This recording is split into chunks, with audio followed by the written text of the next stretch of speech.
cette matière-là ne relève pas du domaine de la loi. Ça peut être des termes trop techniques. Je voudrais ici simplifier pour que chacun de nous comprenne.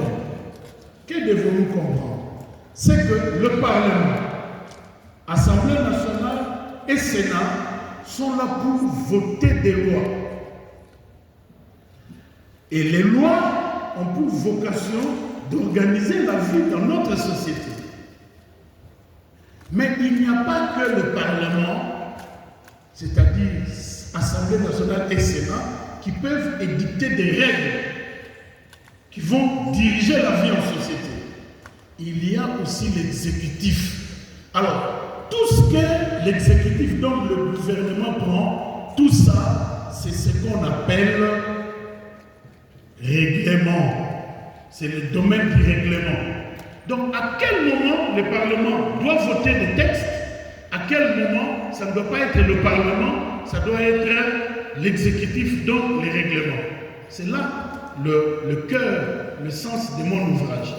J'avais constaté que c'était difficile à ce moment-là de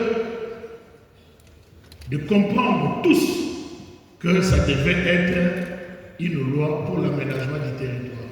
Et parce qu'on ne s'était pas compris, j'ai dit, je commence à écrire.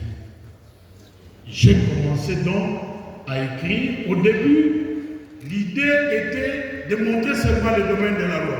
Après, je me suis rendu compte qu'après, il faut aussi dire qu'est-ce qui reste après le domaine de la loi. Donc, c'est le domaine du règlement. J'y liste et je conclue par là pour que vous compreniez mon travail. Je liste et je conclue par là pour que vous compreniez. Si cette salle représente l'ensemble du domaine sur lequel on doit agir, le domaine de la loi, c'est là où la Constitution met un point pour dire là, là, là, là et là, la loi peut intervenir.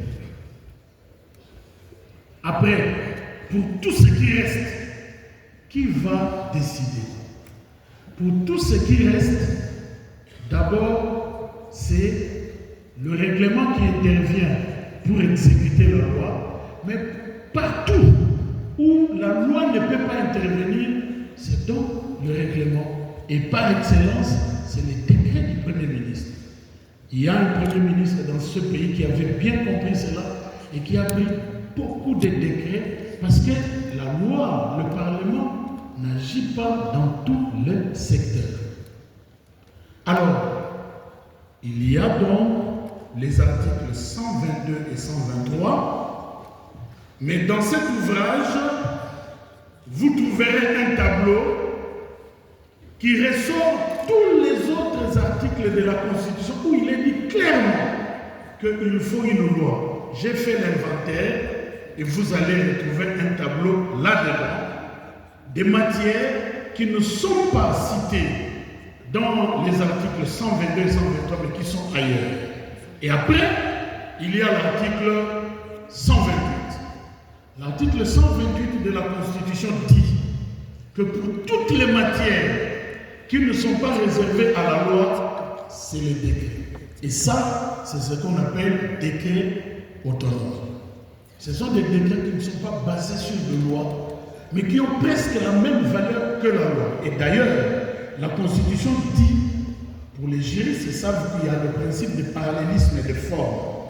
Mais ici, un décret peut modifier une loi qui aurait été prise dans un domaine qui n'était pas réservé à la loi. Donc, par nature, ça devait revenir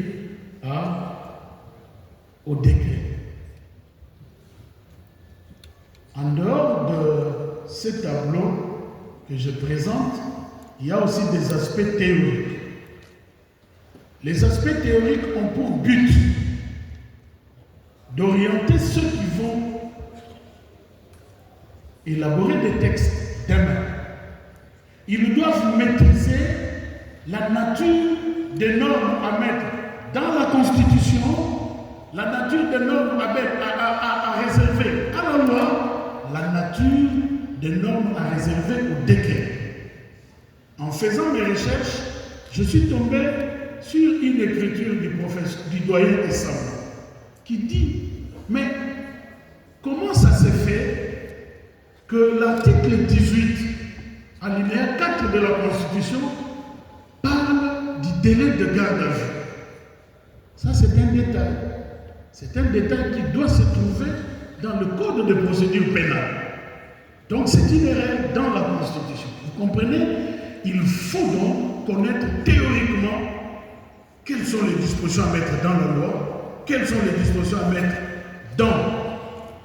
à réserver à la loi, quelles sont les dispositions qui peuvent être considérées des dispositions réglementaires. C'est tout ça que j'ai fait dans ce travail et j'ai montré les domaines de collaboration maintenant entre le Parlement et l'exécutif. Parce qu'il peut arriver un moment que le Parlement ou le législatif habilite l'exécutif à intervenir dans son domaine. C'est ça qu'on appelle la loi d'habilitation. À ce moment-là, c'est le gouvernement qui délibère à la place du Parlement et le président de la République signe une ordonnance loi. Et après, plus tard, il faudra revenir pour que l'Assemblée nationale, le Sénat dans son ensemble, ratifie. Chers